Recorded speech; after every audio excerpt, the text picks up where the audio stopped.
Peace be with you. We hear a lot of stories about Prophet Muhammad, peace be upon him, but one thing I have noticed that we don't hear a lot of is what he actually said about himself. And this is what I want to share with you tonight.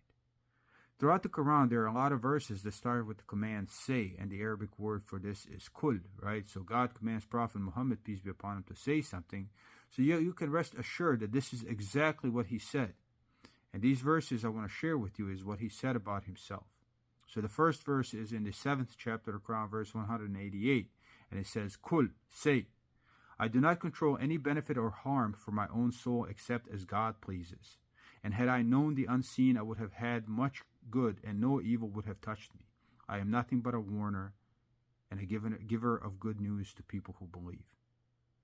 Then in the 10th chapter of the Quran, verse 49, he says, again, Kul. So God tells him to say something, so you know he said it. I do not control for myself any harm or any benefit except what God pleases. Every nation has a term. When their term comes, they will not remain behind for 1 hour, nor can they go before. So in 2 verses in a row, he says, I am powerless. I don't control anything. In the 18th chapter of the Quran, verse 110, he says, again, Kul. So God tells him to say this. I am only a mortal like you. It is revealed to me that your God is one God. Therefore, whoever hopes to meet their Lord, he should do good deeds, and do not join anyone in the service of his Lord. In the 22nd chapter of the Quran, verse 49, he says, again, Kul. O people, I am only a plain warner to you.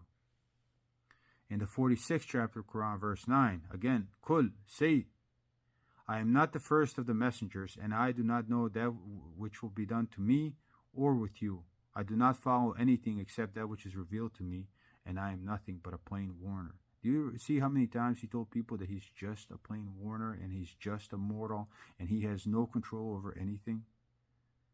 And the last verse I'm going to quote is 72nd chapter of the Quran, verses 21 through 23, and he says, again, Kul. I do not control for you evil or good. Again, Kul. Surely no one can protect me against God, nor can I find besides him any place of refuge. Only a delivering from God and his messengers. And whoever disobeys God and his messenger, surely he shall have the fire of hell to stay in for a long time. Prophet Muhammad told people repeatedly that he has no power over anything and that he is only a messenger, just a plain warner. And this is what he said about himself. We hear a lot of legends about him that make him seem like he's Superman or Batman and that he had all these mysterious powers, but that's not how Quran describes him. He said to people himself that he's just a human being that has no power and he's only here to warn us. And then if you keep reading the Quran, you will see that there is a lot of people that show a man who is struggling. For example, in the Quran, in the 6th chapter, verse 33, it says, We know indeed that which they say certainly grieves you, but surely they do not call you a liar, but the unjust deny the communications of God. Right? So this is a man that feels grief. He came to warn people, and now they're all ridiculing him. He's a social outcast, and he's grieved. And they're calling him a liar, but God reassures him that it's not him that they're calling a liar. They're rejecting the message. And there's many other verses like that. I'll just maybe quote a couple more just so I can show you the humanity behind this man. Because a lot of times when you hear all these stories about him, you think this Superman, right? He can snap his finger. He had everything figured out, but that's not how the Quran presents him. This is a man like us, and he didn't know what was going to happen to us or what was going to happen to him. All he did is deliver the messages of God and sincerely follow them. He was down 100%, and that is what is expected of us. It wasn't easier for him. It was harder.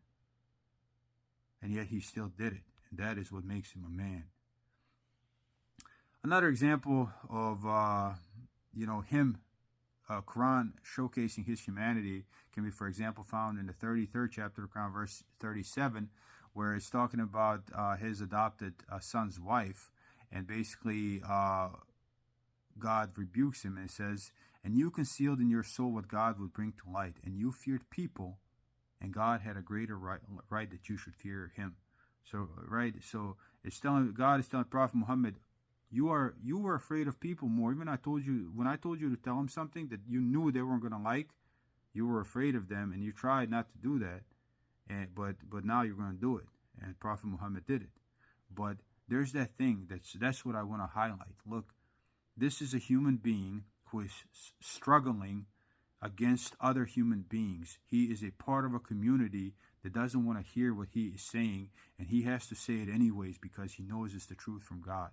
And how many of us don't want to talk about what we believe in because we don't want to be ridiculed, we don't want to be outcast, we don't want to lose friends, we don't want to, and you know, you kind of compromise on your beliefs, you compromise on your opinions, you compromise on everything so you don't experience that.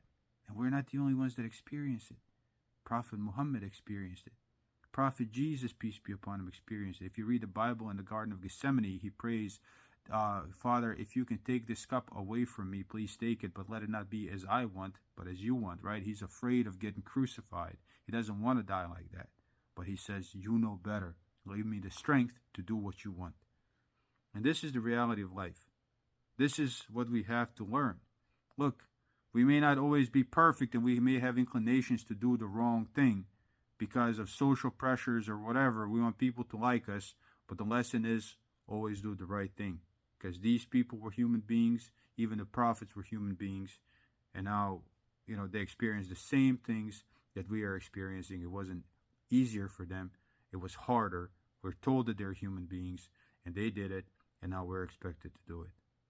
So good luck. Peace be with you.